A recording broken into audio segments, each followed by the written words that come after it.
Hello, you are listening to the Wellness Project with Des. I'm your host, Desiree, a mental health therapist and holistic wellness coach. On my podcast, I interview experts in the field of mental health and wellness, as well as those who share their firsthand accounts of their mental health journeys. These interviews will give you many tips, tools, and strategies to improve your mental health, as well as give you hope, support, encouragement, and inspiration on your own personal mental health and wellness journey. Thanks so much for being here. I would greatly appreciate it if you took a moment to leave me a review on iTunes and leave the podcast 5 stars on Spotify. It really helps the podcast to grow, which in turn helps me to keep bringing on amazing guests and spreading mental health and wellness education and support. And make sure you're subscribed so you don't miss an episode.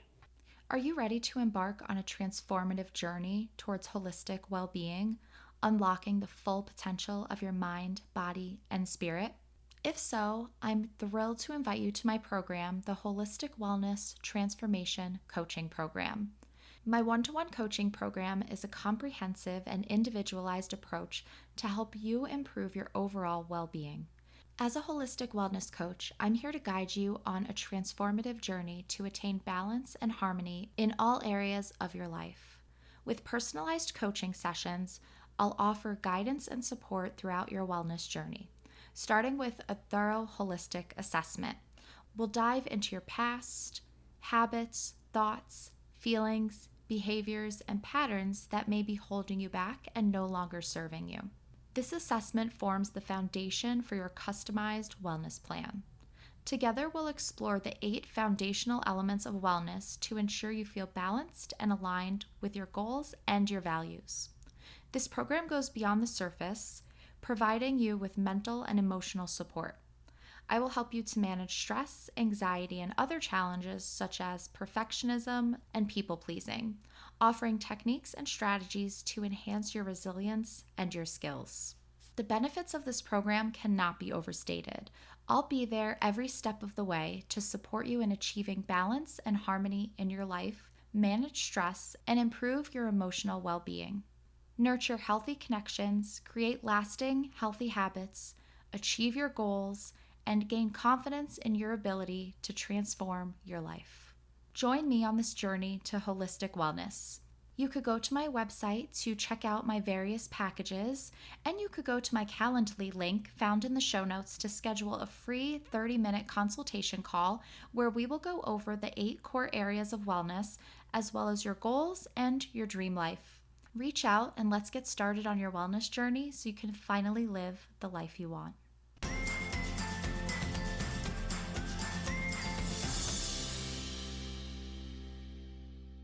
Hello there, I'm your host Des, and this is episode number 156. Today's episode is emotional, to say the least. I am speaking with Casey Kang Head. She is a 3-time cancer survivor and stroke survivor. Casey's story is absolutely incredible. It left me speechless a lot of the time, and it's such a testament to the human spirit and our will to live and survive and be healthy. Casey did everything that she could to fight for her life, and it's absolutely incredible to me that she did not give up, and she kept pushing and she kept going, even when she was told that she had 6 months to live without a certain treatment that was not available to her yet. Casey was told by her doctors to get her affairs in order, and I am so grateful that she was here with me today to share her story, and I am so incredibly honored that she was willing to be open and vulnerable about her story and her journey and what that looked like for her mental health. Casey shares how her diagnosis has changed her perspective and ultimately has changed her life, and she also shares with us her daily wellness routine. If you yourself have or are currently struggling with cancer and cancer treatment, or know someone that is battling cancer, I think you're going to get a lot out of this episode. If nothing else, it will give you a lot of hope and inspiration. Help me welcome Casey. Hi, Casey. How are you doing today? I'm great. Thank you so much for having me. I genuinely appreciate being here with you. Absolutely. I'm really looking forward to this conversation. So, I would love to get us started if you could introduce yourself, share your story with us. Tell us how you got to where you are today.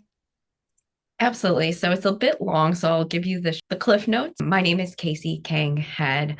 I am a three-time cancer survivor.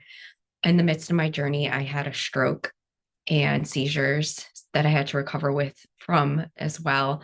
And now I have turned hardship into my passion of helping others, survivors, and fighters thrive amongst the journey itself. Oh, wow. Just from that short little synopsis of your story, it sounds really, really intense. Can you bring us back to the beginning of your first diagnosis and how that looked and kind of what that did to your mental health, your life, your relationships, work?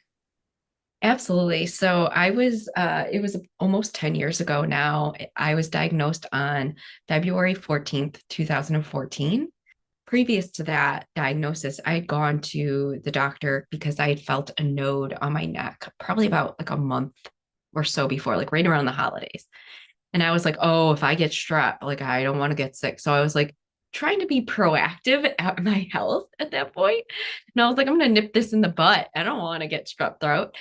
And so I went to the ear, nose, throat doctor, and he goes, oh, that's weird. You shouldn't have that. Let's give you some antibiotics and come back in 2 weeks.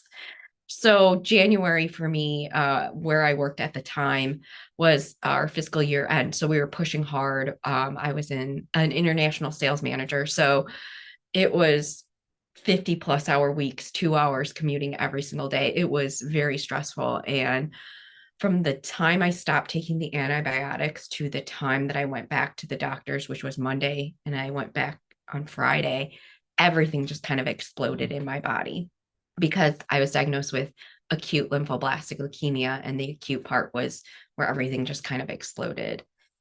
And I was pale as a ghost. I was struggling to breathe walking upstairs. I had lower back pain. I had fissures in my eye, which is like these little spots that, like, when you look at the sun and then you look away, are there, but it would never go away. I had obviously the nodes on my neck still, and then I started to bruise everywhere on my body. It looked like someone was beating me. The last symptom was like these little clusters of red dots started piling up all over my body. And I was like, I don't know what's happening, but like, I know this isn't normal, but I never once thought like it's as severe as it was. And when I went back to the doctor, to the ENT, he goes, very calm, he goes, I think you need to see an internist. So the internist was in a different building. Walk over to the internist, and the waiting room is full. And the minute they were like, oh, here's your exam room, I knew something was wrong. I'm like, we just walked in. And I skipped the line basically. And I was like, that doesn't happen. And I was expecting to go back to work because it was at lunch. So I was immediately hospitalized for the next 28 days. They started chemotherapy before it was technically confirmed because they were 99.9% sure that's what I had. And I was to a point where they were like, we cannot wait. You're going to die, basically. As you can imagine, everything changed in an instant because my first thought was like, well, I'll just go back to work as soon as like the weekend's over because it was a Friday, right? And they were like, no, you're staying for 20, like I was supposed to stay for 32 days, but I lived so close and I begged them. I was like, I will come back as much as you want. I will do all the things. Just let me out. So they let me leave a couple of days early because of that. And because I was walking and I was built up enough strength to get like be able to walk upstairs again. And that was the big hurdle, was they weren't going to let me out if I couldn't be able to navigate my own house. Everything changed. This is incredible. So you thought you possibly had strep and then you get admitted to the hospital. What was going through your mind? I mean, I can't even imagine the thoughts, maybe the denial of how could this be happening? This isn't true. They made a mistake. How did this look for you? And was anybody with you, family, partner?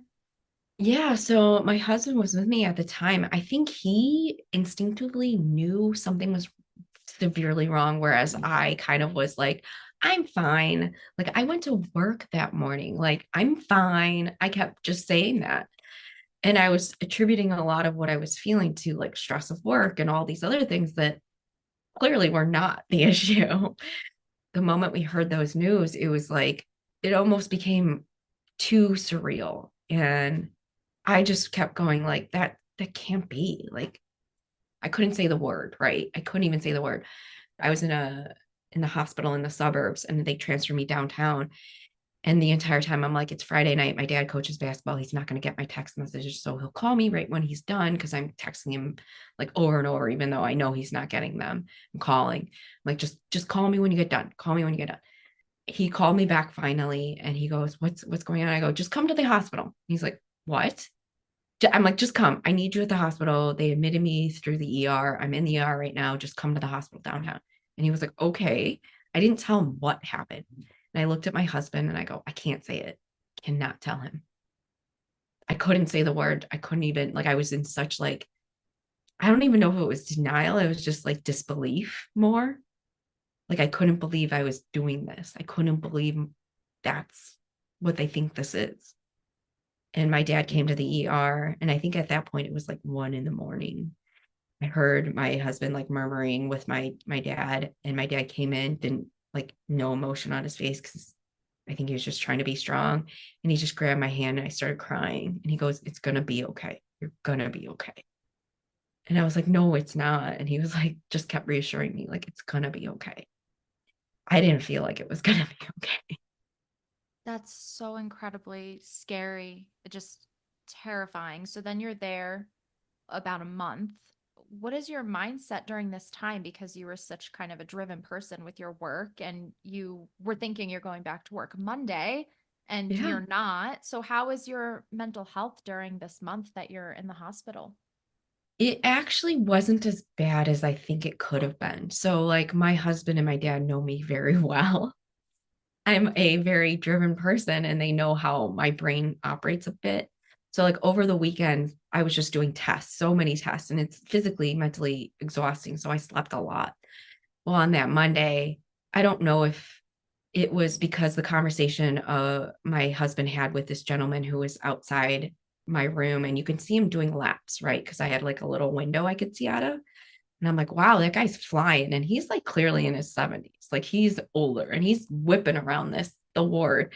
And he goes, get her out of bed. He goes, get her moving, get her out of bed, like get her walking. Because my husband and my dad know how my brain operates. They took one of the whiteboards and they were like, you're going to walk every day and you're going to get up to a mile like that guy's doing. And we're going to track you and you're going to go faster and further every single time. And so that's what we did twice a day. And I mean, I was to the point where the first time I did it, it took me 5 minutes to go one lap around the hospital floor. 5 minutes because I was just like crawling, like basically, like, and then I had to go back and sleep because it was so exhausting. So by the time I was done after 28 days, I was walking almost a mile and a half in 20 minutes and I could walk up and down stairs because of that, because I could see like, okay, I have to go one lap more, one lap more. Like I just kept my eye on what I could do versus like all the things that I couldn't do. That's such a really great tip and great that you had your family there to motivate you. So, a month goes by, you're doing all of this, you leave the hospital. What does your life look like after this until your next diagnosis? So it was a lot of appointments because it's a leukemia. They basically throw the kitchen sink at you, which is why you're hospitalized for so long because there's just so many side effects and things that could go wrong that they just need to watch you. And so they let me out, and I was still going back to the hospital 4 days a week, about either blood infusions, appointments, chemotherapy, all of those things. And that was happening for about 4 months until I had my stroke. And basically, I was hospitalized for about another month. I was put into a medically induced coma. I had to do rehab to get out. It left me temporarily paralyzed on my left side, and I wasn't in remission, so I was still getting chemo and going to rehab, and it was exhausting, to say the least. Yeah, that's a word for it, right? I can't even come up with a word for how devastating and challenging that is. So you're not even in remission yet. You have the stroke. This must have been just incredibly terrifying. How did you have the will and the motivation and the strength to keep going and fighting through all of this? Honestly, my goal was just not to be in the hospital. I know that sounds so minor, but it was like I wanted to go home. I wanted to get out of there. And that was like a huge motivating factor for me. They were kept telling me what I needed to do to get out.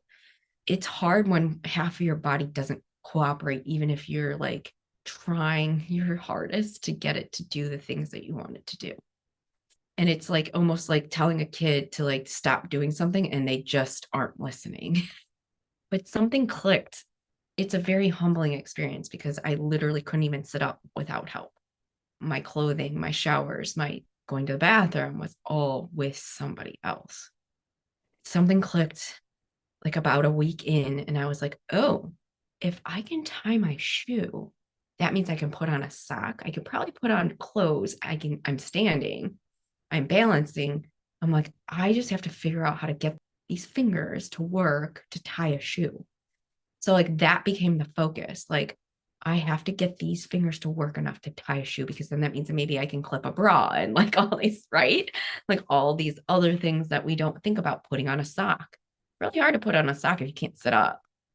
Wow, so that's really incredible just thinking about all of the things we take for granted every day that we are sitting up here. And, I did tie my shoes this morning, just having that thought that that may not always be the case, right? That some people really can't do that and we help things come up. So it really is just really humbling it must be and scary. So you went through all of this work to be able to walk a lap around the hospital and then you get to a point where half your body is paralyzed. How are you feeling that you put in so much work and then you're kind of not even back at square one, but even beyond that?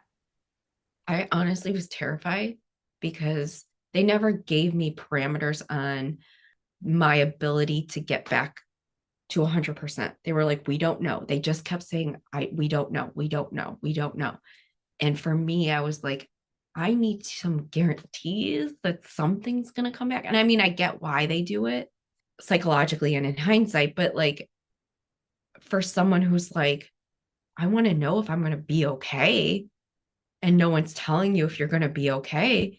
It was just like every day is like, am I going to be okay? Like you just are scared that you're going to end up the way you are that day forever. And there's going to be no progress the next day and the next day and the next day. And you're just like, what am I supposed to do with that? I can't imagine how hard that must have been for you with no answers and that uncertainty and not knowing. That's so, so scary. It was like, not only is it so humbling, but it's really scary to like understand like my body might not work. Like I might have a disability. I might have all these things of like, if I can't get my hand to work, that means I can't type. And that means I can't go back to work. It almost felt like I was in panic mode to get everything to work so quickly. During all of this, your first cancer diagnosis and the stroke, I mean, I know that you were so motivated and determined and had your husband and father there to support you, but did you at any point think that you weren't going to make it? Not at that point. I think I was like, I'm alive, I'm breathing. We just have to get everything to work again. It never crossed my mind that I was going to die, even though I was in like a medically induced coma for 3 days and don't remember any of it. What happens after you get out of the hospital from recovering from the stroke? Yeah. So I went back to my normal, I guess not normal, oncology appointments, chemotherapy sessions. And I did 8 weeks of rehab, 3 hours every single day, 5 days a week until they deemed me well enough to be like to graduate basically. And I still had a lot of discrepancies in strength that I had to work on. So I did that on my own a lot. I just kept walking every day. And then I started to incorporate yoga because I'm like, I need to get this side of my body to be stronger. How do I do that? And I can't just like go to a gym and lift weights. Like it's not that easy. Yoga helped me really build back that strength. I think in a in a really beautiful way because, you're doing sides in yoga. I was like, okay, my right does this, that feels that way. It helped me like do the same thing on my left side. And so I think I was connecting motor neurons a lot faster that way. But then, like 8 months later, I still wasn't in remission. I thought it was a great idea to go back to work because I just wanted something normal. I wanted something that didn't make me feel sick, that didn't make me feel like a patient or sick person, or like my life wasn't going to be normal again, which in hindsight was a very bad idea, but you don't know what you don't know. So I went back to work. I went back full time after like about a month. Was this the same job that you had previously had? Did they save it for you? How did that look? They actually did save it for me. And so yeah, I'm really lucky in that regard. So yeah, I did go back to the same job, working same hours, same commute. It's like I didn't learn the lesson. So I finished my treatment. My protocol was 18 months. So I completed my protocol after 18 months. So we're like a year and a half, over a year and a half in now. I'm done and I'm really excited. I'm like, oh, finally I can like focus on recovery. And 7 weeks later, they told me it was back. Just 7 weeks. Yeah.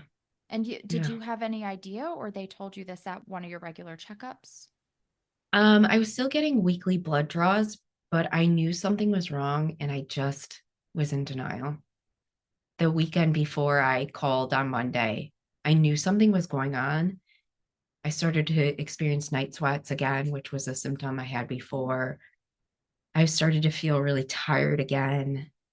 I just didn't want to hear that because I didn't want to do it again. It wasn't like I was afraid. I just didn't want to do all the work again. Yeah, that's exhausting. What happens then? Did you go back into the hospital?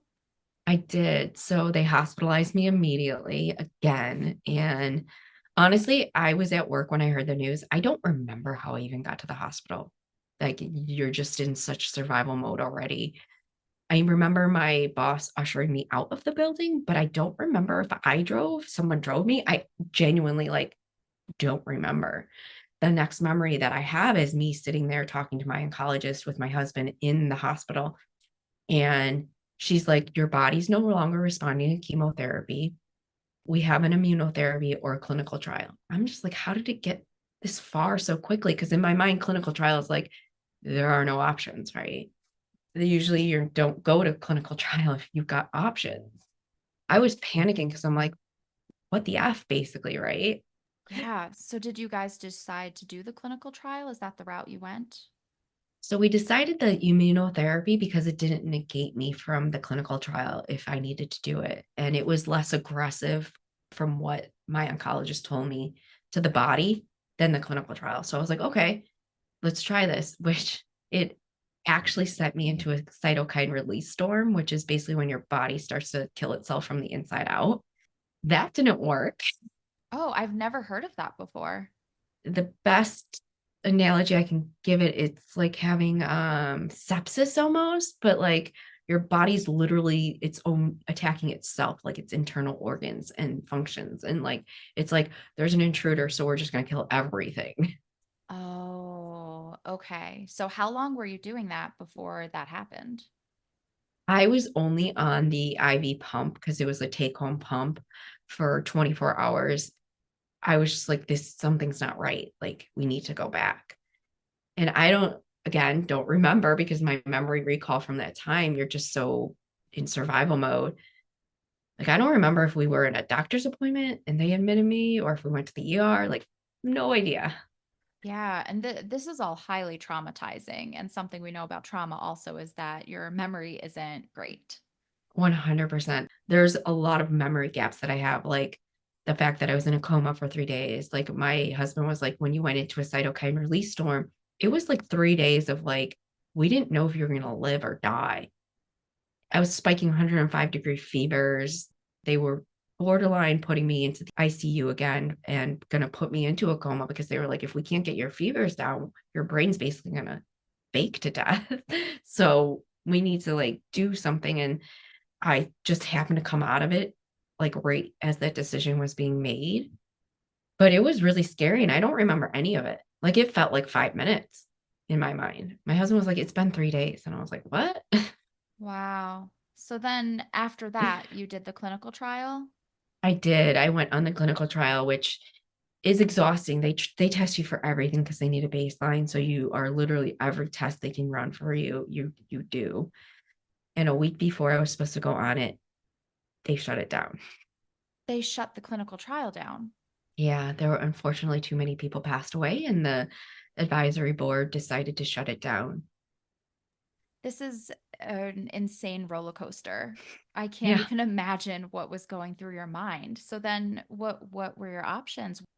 So they came back to us and they were like, well, there's another clinical trial at a different hospital, but how it works is it's full. There's no line skipping. We can get you on the list, but it doesn't guarantee that you'll even qualify to be on it because each hospital has and clinical trial has different parameters of what they consider someone eligible for. And so I was like, that's not great news.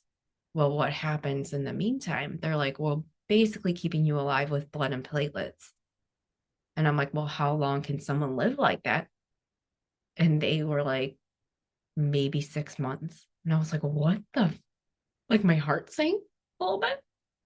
In the meantime, they were like, we want to try this flag protocol of chemotherapy. It's one of the most aggressive protocols they can go on. It's 4 different chemotherapies at one time over the course of a week. And you're getting every single one of them every single day. They're like, we want to do this mostly because we don't think it's going to cure you, but we need to keep the cancer at bay. Okay. And I'm not kidding. They were not kidding when they said it was that aggressive. Like I just felt like garbage every single day. I was going to ask, I've heard that chemotherapy is very painful, makes you very sick. So this is a very aggressive form of chemotherapy. So how sick were you? I mean, were you functional? Were you just in bed? I made it a really clear point that I was not going to sit in bed all day. So, despite the pain, despite the discomfort, they had a recumbent bike on the floor. I would do the laps and be on the recumbent bike every single day. It was mostly for my mental health because I was in the hospital now for like 60 plus days. And I was like, I'm going nuts. Like, I'm literally going crazy. And faced with death, it sounds like at this point. It sounds like at this point this was very serious. It sounds like they were giving you kind of 6 months without the clinical trial. Is that right? Yeah, basically, as we read between the lines, like they're not going to tell you that, but that's basically what they said without saying it. I was just like, there's got to be something. Like, this isn't like it just didn't seem like it was real. Like, and maybe that's the denial part for sure. Yeah, I can't even process this, like that you lived through all of this. This is terrifying. And then, so were your family, friends, were they all there to support you? Like, how did your support look? What was helpful? What wasn't helpful? So we kept it really small because it's just so mentally hard. It was actually sometimes harder to see my friends than not because it's just like you're living life and you're just sitting there staring at me in a hospital room and I looked sick and I am sick and this is like honestly sad. Like, you're basically watching me die and I didn't want my friends to see that. So we kept it really small. Um like my husband was there, my dad came every day and family members and a handful of friends because I just couldn't mentally have people staring at me like that. Um it was just I was like I was a shell of who I am and who I was and it was just hard. So we kept it small on purpose. Yeah, and it still wasn't easy. Oh no, I can't even imagine how difficult it was. It sounds so incredibly difficult. So I know the kind of things that you were doing to kind of help your mental health, like the bike and walking and things like that, and really focusing on the things you could do. But do you have any idea what your husband and your father were doing during this time? This must have been so hard for them. It was. I think I don't honestly know what my dad was doing. I've asked him and he goes, there wasn't anything I could do but like show up. Like he helped do my laundry. because I would refuse to wear hospital gowns. So I wear sweats and a t-shirt or sweatshirt. So he was just like, what can I do? So he would do my laundry. My husband's mom would bring snacks from time to time. My husband was literally in survival mode because at the time that I was sick, his dad was also sick. So his mom was on a different floor of the same hospital and they would meet at the cafeteria. Oh, wow. So your husband was really, really going through it. Yeah. And then right before I decided to go back to work, his dad unfortunately passed away. I think my husband just like literally had to put it out of his mind and do the things that he could do. He was working still full time. His work was making a lot of considerations, but like he would still, I think, and that helped him stay the course was like, oh, well, I have work. And it helped keep him a little bit normal and sane, I think. But yeah, it was not easy at all for him at all. Yeah, oh, I'm so sorry about both of your loss of his father and just at the same time that you were in the hospital. That's so hard. It is nice that he had his mom there as well and they were able to meet up in the hospital. That's nice, but very, very unfortunate. Then what happened after this? Like did you get into the clinical trial and No, I never did. you never So, did. Wow. no, what happened was by happenstance, the Leukemia and Lymphoma Society had just had their annual doctors conference and it concluded. One of the oncologists at my hospital goes, who was supposed to be my, because the whole goal was to get me to remission to do a stem cell transplant. Well, I couldn't get into remission. That was part of the problem, right? So she comes back and she goes, do you want to try this immunotherapy? Not her specifically, but the doctor on rotation. So I never met her at this point. But he goes, they came back with this. It was like 2 pages of research, 114 participants, 11 had what I had, and the outcomes weren't great. And I'm sitting there going, like, this is all we've got, an experimental immunotherapy that, like, considering what happened last time, I wasn't like really gung ho about trying. And they were like, yeah, this is like, do you want to try it? Like they just left it up to me to decide. And I was like, I'm not a doctor, but I'm like, I don't think this is a great process for someone deciding healthcare. But I get why, because like you have to volunteer for it. You can't just like it's not protocol, it's not approved. So they can't just like tell you you're doing it. So I don't know how long my husband and I debated back and forth. And I think it was like a week or so or something. I looked at him finally. I go, you know what? I don't know. I don't know what's going to happen. I don't know the outcome. I go, but I'm willing to try it because what if it helps someone else? And he looked at me and goes, are you sure? Considering what happened last time. And that was approved. And I was like, yeah, Mike, if I die, at least it's not for nothing. And that's like all I thought. It's like, at least it's not for nothing. It's like, what else can I do at that point? Right. Like, they're telling me I'm basically gonna die anyways. So, like, Mm, in my mind, what was the difference between a month or two? You know, we agreed. We had to sign a lot of paperwork. And I'm still in the hospital at this point, and I'm like sitting there going, like, can I go? I need to get out of here. Like, I mentally can't be here anymore. I left the hospital with my doctors telling me to settle my affairs as they wrote a letter of compassion to the FDA and the drug manufacturer just to get access for it. And because I had done all the testing already for the other clinical trial, they were using that data for this immunotherapy, which was really nice because I didn't have to do it all again. So I was like, oh my God, please let me out. So they let me out. It was 68 days later. And I did. I settled my affairs. I had some really heartbreaking conversations. I had really clear directions and instructions for my husband. Like we went down to even like, what if this puts you into coma? I was like, do not leave me as a vegetable, please. I go, that's not, you know me, that's not what I want to do. Like even to the point of like, well, how long do I wait? And all those things because we just didn't know and we wanted to be prepared. So I couldn't see my therapist while I was in treatment because I just found her before I relapsed again. So I couldn't see her while I was in the hospital, but I went back as soon as I got out because I was like, how do you process like dying? And she was like, you need to have these conversations with your dad and your husband and blah, blah. And I'm like, I don't want to, right? No one wants to. And she goes, you need to. It was like terrifying for me because then it was like actually addressing the elephant that's in the room. And my dad's sitting there one day, he comes over because he comes over every single day. Like he just, even if it's 5 minutes, just stopping by. We're staring at Law and Order on the TV, and I couldn't look him in the eye, and I'm trying to hold back tears. And I go, Dad, I might not make it. Without skipping a beat, without looking over, he goes, yeah, sometimes we don't make it to the end. And I was crushed. I was so angry and so upset at him for saying that. I was like, because what I wanted him to say was like, it's going to be fine. You're going to be fine, right? Like, everything is going to be okay. And he couldn't say that because he didn't know. And I was so mad. I was like, why couldn't you just tell me? You know?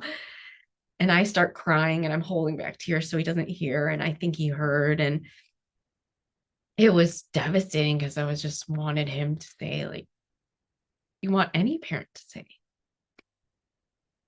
what you tell your kids when they're sick, like, you're going to be fine. It's okay. And I did have the opportunity about 3 years ago to ask him why he said that.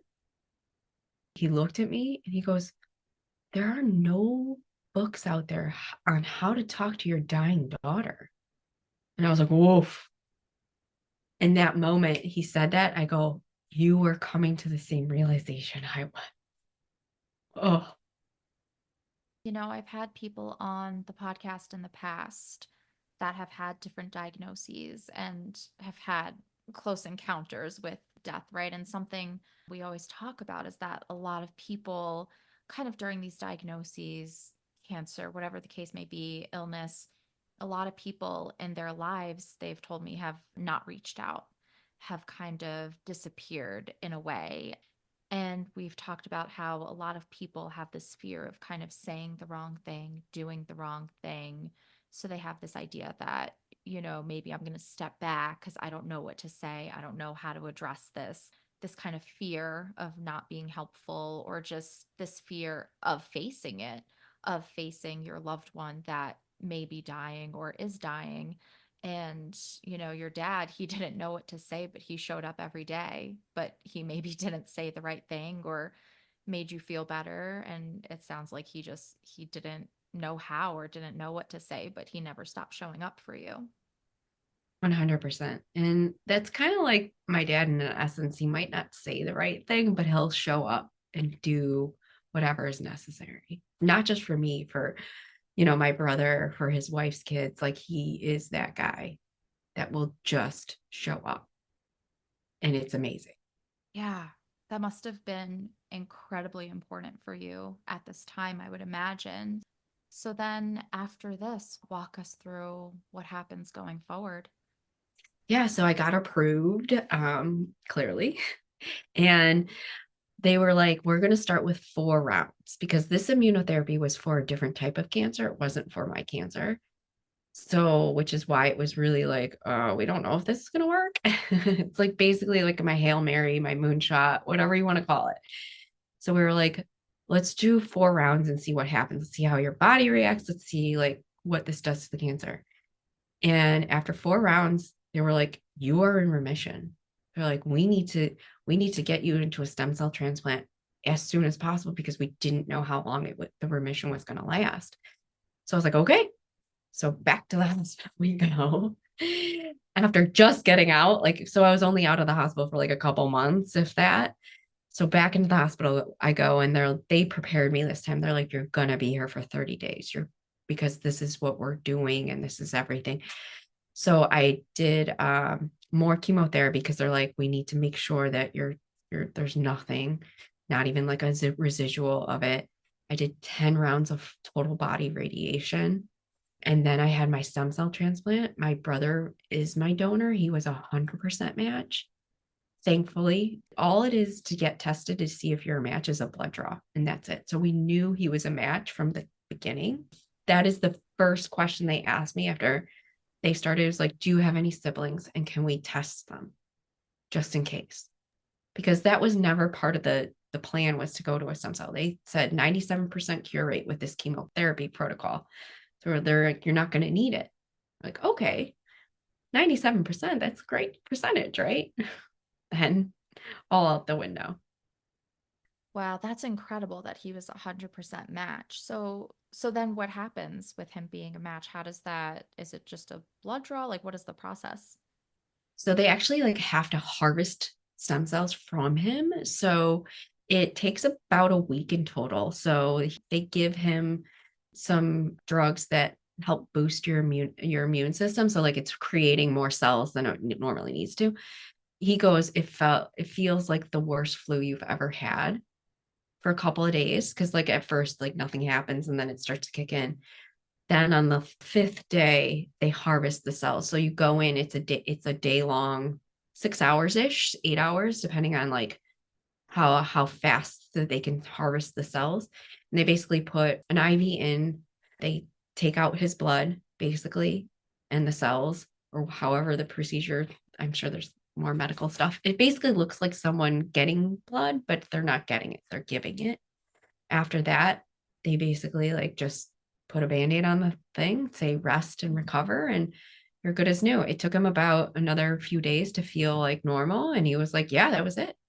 I go, would you do it again? He goes, yeah. He goes, actually, it wasn't like completely terrible. Like he goes, it was pretty awful, but it's not like surgery or anything like that. It's an outpatient procedure.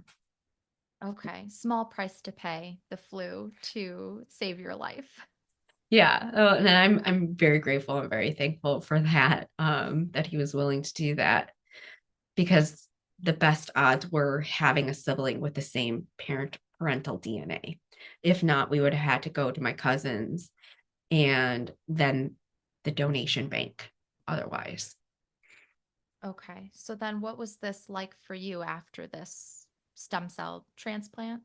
Yeah, so it's basically like it feels like you're getting like an IV. It's the same thing, except it's like way more aggressive. It's like nothing really happens at the moment they're giving them to you, but within a few hours, like your body starts to explode, because it's like what is happening? Like it's your body fighting the new cells and the old cells fighting the new ones, and it's like basically like a war is going on inside your body, and you can't control what's happening. So like I had really bad mouth sores, I had rashes everywhere. I felt like even worse garbage than I had already felt, which I didn't even know was possible. Like I had a dilaudid pump going continuously. With a button I can press every 15 minutes to give me more. And I was on morphine and still was in excruciating pain. And so they wanted to let me out like at day 30, but I was having severe panic attacks to the point where I was like, I don't want to go home. I'm not well. Like I at that point was so scared to go home, because I was like, if something goes wrong and I'm not here, like what's gonna happen? Who's in charge? Right.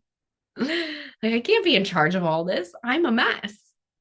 They kept me for an additional 2 days because I was having severe panic attacks, and my sleep was messed up. I wasn't like I was a mess. It was awful.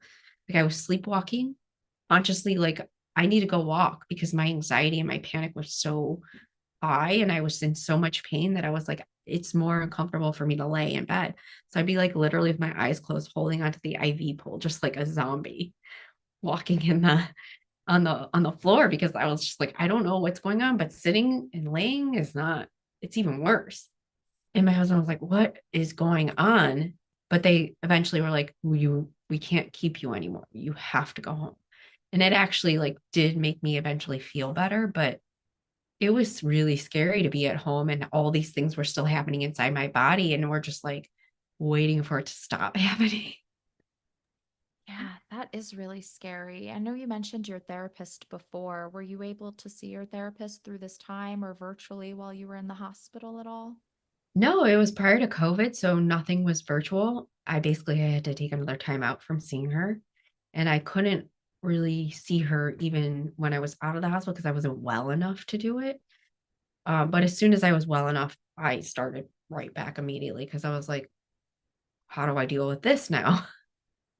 Yeah. And were you able to take any medications for your anxiety or any depressive symptoms or anything like that, the panic attacks? So I refused to go on antidepressants because that was something they offered. And I was like, I'm not depressed. I'm still getting out of bed every day. I'm still walking. I'm doing these things. I go, but my anxiety, yes, they did prescribe Ativan, which is also helps calm your stomach down too. So it actually was like a dual purpose for the nausea. But yeah, I was taking them like Tic Tacs because it was like I was up to like 1 milligram, and I was taking them like they were like candy. And they were like, you're not really supposed to do that. And I was like, I don't care. Yeah, I mean, I can imagine that that anxiety was just extremely elevated to say the least. Yeah, it was. So then, like, I'm in recovery, I'm doing all the things, and I'm still going back to the hospital a lot. I think it was once a week still at this point. And 6 months later, I was at a routine oncology appointment, and they came in the room and they're like, it's back. Your cancer is back. Oh my God, what were you even thinking or feeling when you heard those words? That time I was devastated. They caught it so early, I wasn't feeling anything. Also, my body was really beat up. So, like, would I have known? I don't know. But they caught it with like only a slight percentage of the cells inside my body. So they caught it really early. It didn't feel like being kicked when you were down. It felt like you're being kicked when you were down, and then somebody keeps shoving your head underwater, telling you you're not getting up, you're not getting, why are you even trying? And I started crying immediately because what do you do, right? Like, I looked at my husband, I go, I can't do it again. Like, I'm just so exhausted. I was so like terrified. I was like, I can't keep like doing this is my life. Like, I'm so fucking done. And he looked at me and he goes, whatever you decide is what we'll do. And I just kept crying. And I don't know how long I was crying for because like you just lose sense of time. And the first thought that popped into my head was, your dad would be so disappointed in you. And I go, guy, that freaking guy, of course, popped into my head. And then it made me think of my husband, and I'm like, everyone, like, through sheer will has helped you get to this point, and you're gonna give up. You're just gonna give up. This is like an internal conversation I'm having with myself. I'm like, the one piece of me is like, just stop, and the other piece is like, what's wrong with you? And I just was like, fine, like begrudgingly, like in my head, going, fine. And I, in my head, go, universe, this is it. I'm done. Like, either kill me or let me live. I'm done. We are so done. I go, but this isn't even for me. I go, this is for everyone that got me to this point. I go, I don't care if I live or die, but they clearly do. And that's what I said. I go, but we're done. You and I. And that's it. I look back up at my husband. I go, I got one more. I go, but I'm done. If this doesn't work, I'm done. That's so devastating. And what was this timeline? How long was this after you previously got out of the hospital and what year was this? It was 6 months later, and now we're into like 2017. So, like, I was diagnosed in 2014. Now we're in 2017, and I'm Okay. still battling. I'm exhausted, right? Like, I haven't really had a break from fighting or recovery or anything. Yeah, this is just 3 years nonstop. Right. So we were like, what's going to happen next? They're like, well, we need to get you into remission again. And then we'll do a stem cell transplant again because we still had my brother's cells left over. And I was like, oh my God, this exhausting process again. And they're like, we're going to do the immunotherapy. We're going to do another 4 rounds, and then we're going to get you into a transplant again. I was like, okay. Ugh. And I knew what this was going to take. And it was like, in my mind, I was like, this better flipping work, or I'm just like, I can't keep doing this. So we did 4 rounds of it. This is the end of 2017. So we're like in November or December. So I did 4 more rounds in there and I got into remission again. And we were like, okay, let's go. Let's do this. My oncology team looks at me and goes, no, we're just going to wait. And I was like, what? Both my husband and I looked at them and we're like, what do you mean wait? Like, how long? What do you mean? And they're like, we're just going to wait and see what happens. And I was like, I don't like this plan. This is a terrible plan. Like, why aren't we doing stem cell? And they explained why. I can't remember really honestly why. And I think part of it was like I was so beat up, and part of it was they wanted to see what this immunotherapy really could do. I think it was not just my oncologist, it was the drug manufacturer and pushing like, do we really need to do one more step? Let's see how this drug just interacts with her. And I was like, I don't like this plan. So I lived like that, going back to the hospital every single week, getting blood, getting platelets for 6 months. They wouldn't let me in on the next step. Finally, I worked up the courage at about 6 months and I was like, do you think I'm going to be okay? And my oncology team looked at me and they're like, we don't know. And I was like, this is like, what the worst thing you could say to someone? But I get why they're saying it, but it's like logically I do, but emotionally I'm like, and mentally I'm like, this is not helpful. Yeah, not exactly reassuring. No. And I mean, every time I went to see my oncology team, that entire 6 months, every single week, my oncologist would grab my shoulder and as she was leaving, go, baby girl, we're just lucky you're alive. And I was like, what is happening? This is not reassurance that I need. Yeah, so how long did that go on for? Did you ever end up needing the stem cell transplant or? No. So like for 6 months, they were just like, we're just gonna wait and see. And then they were like, yeah, we think you're gonna be fine. We don't know though, but like try to go live life and see what happens. So I still, because of that, go to my oncologist twice a year versus like most people go once a year. So they still monitor me very closely. But living like that was just like it's like you wake up and you just don't know if you're gonna live another day. It was mentally and emotionally like you're in prison. You're like, I'm alive, but I don't feel like I'm alive and I don't feel like I can go live.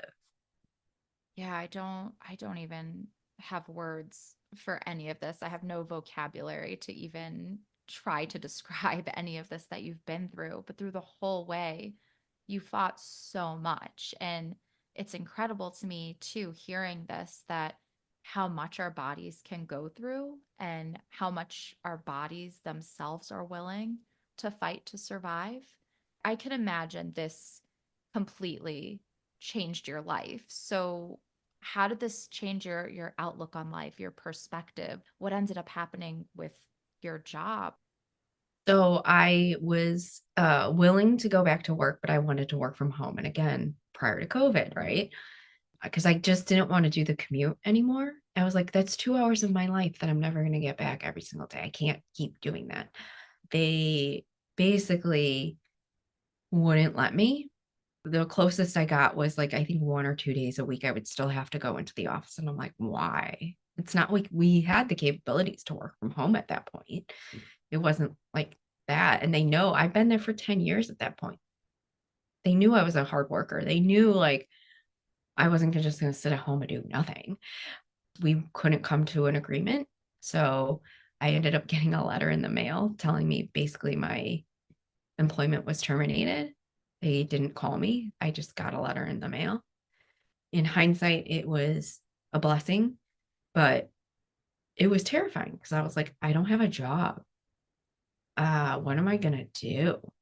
And And did I you like, have insurance? Because you obviously needed health insurance during this time. Was your insurance tied to your job?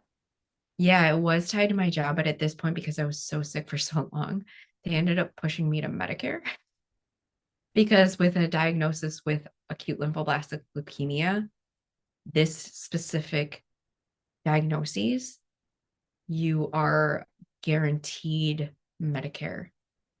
So I had Medicare. It's not great, but it's better than nothing. There's like a few other types of cancers that get that automatically as well, but it's few and far between. And I'm grateful that I had it. I'm not on Medicare anymore. And by the way, getting off of that is like a whole thing.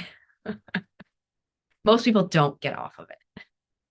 Oh, wow. I had no idea. And this is just a lesson too that you were at your job for 10 years, hard worker, very dedicated, got sick, needed accommodations, and got terminated. So we're all replaceable, right? Our jobs don't care about us. No, we're a cog in the wheel.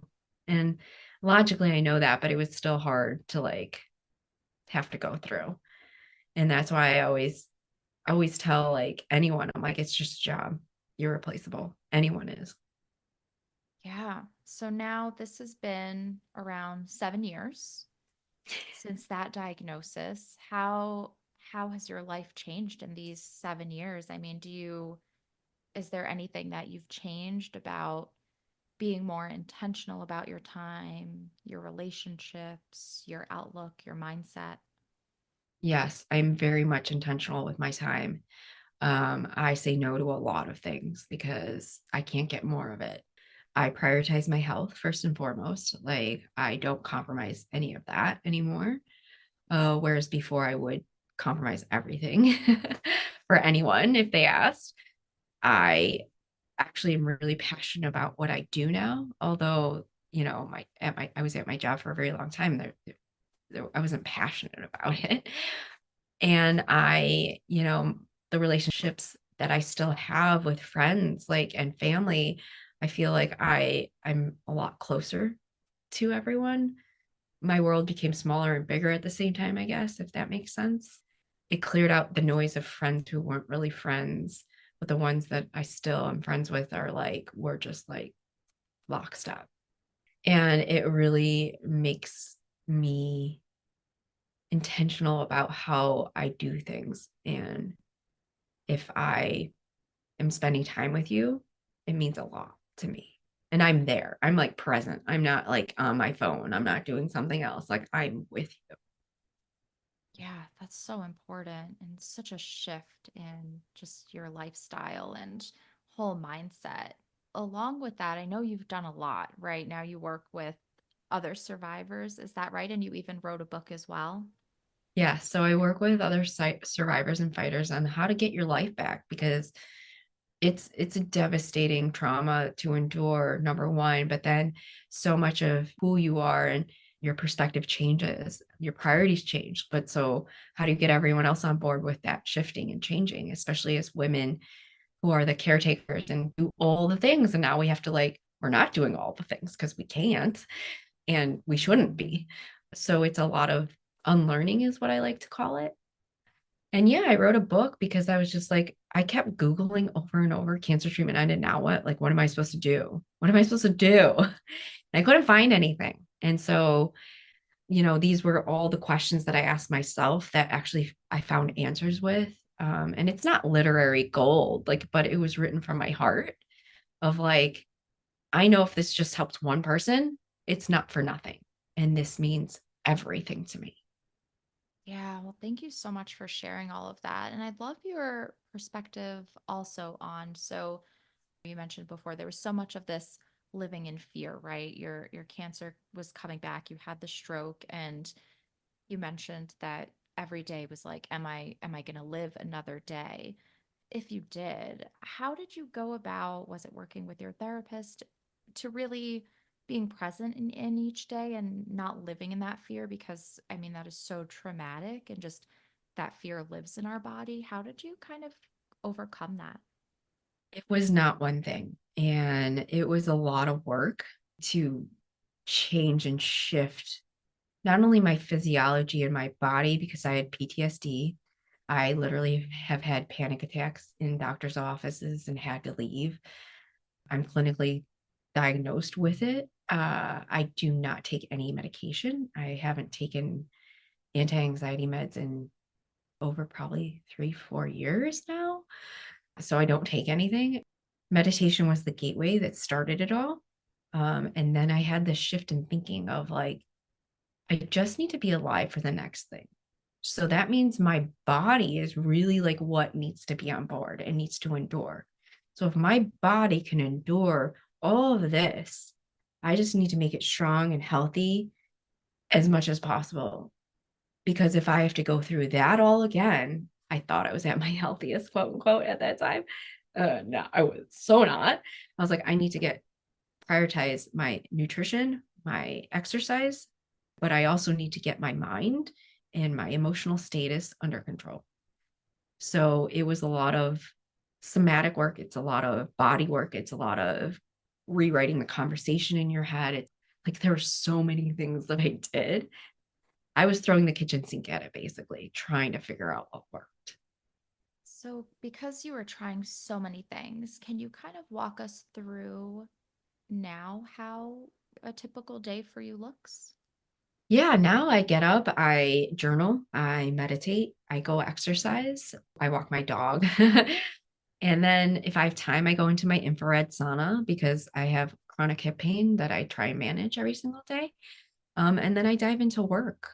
Sometimes I do yoga, sometimes I do strength training, sometimes I run, but it is really about prioritizing my physical and mental self so I can show up for the rest of my day as best I can. Okay, great. Thank you so much for sharing that. And do you have any words of wisdom or advice for maybe some of our listeners that are struggling with their mental health because of a cancer diagnosis or are struggling going through treatment right now? I would say number one, don't lose hope because you don't know what's around the corner that is going to save your life. They're pumping out drugs now at an insane rate. Like I think that LLS community just released 3, 4 new drugs in the last like 30 something days. Like, so if that, like, that's just one example.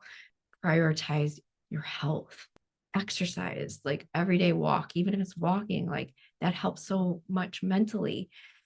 And get yourself into communities that are uplifting and positive. So many of the communities out there are like talking about death and dying and negative and statistics. It's like, no, you need to pull yourself out of that because you have to believe so inherently at your core that that's not going to be you. Because although I planned a funeral and I planned all these things, there's something so deep ingrained inside of me that was like, you're not dying from this. So stop it. Oh, so powerful. Casey, this conversation has been so incredible. And I know that our listeners are going to want to go and find you wherever you are and check out your book. Can you share where everyone can find you? Yeah, so my book's on Amazon, but you can reach out to me on Instagram or Facebook. It's at The Happier Hustle. And you're always going to talk to me. I would love to say hi to you. And if you need some encouraging words, please say hi. Oh, great. Everyone, I am going to put all of Casey's links in the show notes and her book as well. Definitely go check her out. Casey, thank you so much for being here today. I cannot thank you enough for sharing your story and being so open and vulnerable about everything you've been through. It's such an inspirational story. Thank you. Well, thank you for having me. I am grateful. I really hope that you liked this episode and gained a lot of value from it. If you did like this episode, please share it on social media. You can tag me at The Wellness Project with Des on Instagram and at According to Des on Facebook. If you do enjoy my podcast and gain value from it, I would greatly appreciate your support. You can show your love and support by buying me a coffee. This will help my podcast to grow and in turn will help me to keep bringing on amazing guests. You can go to buymeacoffee.com/the wellness project with Des to show your support. All books written by or recommended by my amazing podcast guests are listed on my Amazon storefront. Go to the link in the show notes to check out those books. I would love to extend an invite to you to become a part of my community. You can do this through Facebook, where we will be discussing this episode. I would love for you to share your insights, any aha moments, any thoughts or ideas you would like to contribute. You can contribute in the discussion taking place in my Facebook group, and it's a great place to connect with me because I am in there every day with mental health and wellness content, discussions, reflections, journal prompts. It's a fun and supportive place to be. You can find the group at facebook.com/groups/according to Des, and that link will also be in the show notes. You can also check out more of what I'm doing on my website, accordingtodes.com. You'll find a lot of wellness blogs, written interviews, detailed podcast show notes, and my shop, where you will be able to find workshops, my self-care course, digital downloads, ebooks. There's a lot going on my website, so make sure you check that out at accordingtodes.com. And while you're there, join my email list to stay in the know about what I have going on and available for you. When you sign up, you will get your free ebook, The 5 Stress Reduction Techniques to help you feel more relaxed. Thank you so much for being here. I will talk to you next week. So until then, I hope you have a calm and peaceful week.